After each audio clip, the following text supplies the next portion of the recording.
I've been at the task force since 2016, and for a relatively brief part of that time, from January to August 2019, I also served as the acting director of TEPHINET. It was my privilege to work with Dr. Dionisio Herrera when he directed TEPHINET, and he and I had many conversations about how we might go about strengthening and expanding the network of FETPs. But I'll never forget one evening in particular.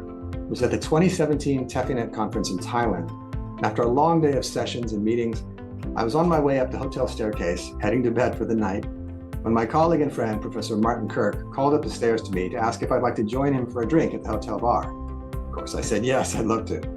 And then Dionisio passed by and we asked him to join us. And then Dr. Kip Baggett of CDC did the same.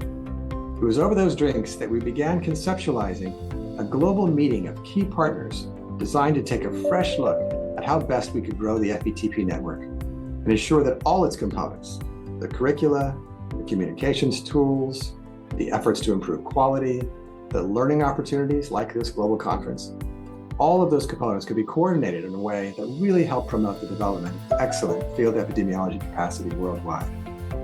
This meeting ultimately led to our June 2018 meeting at Bellagio, Italy, where we developed the recommendations that became the Global Field Epi Roadmap. Martin, Kip, and of course Dionisio were there, but so were more than a dozen other leaders in field epidemiology development from across the globe.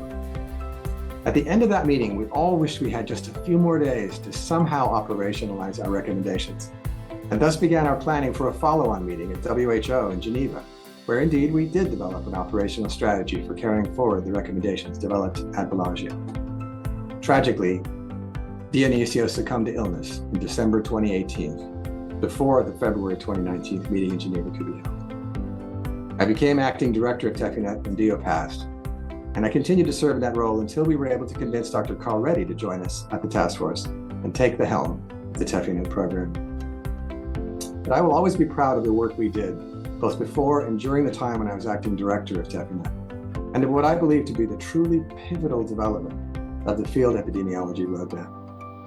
Now, I believe it's incumbent on all of us to make the most of that planning and to continue the work until every country on Earth is served by and protected by a strong, self-sustaining field epidemiology workforce.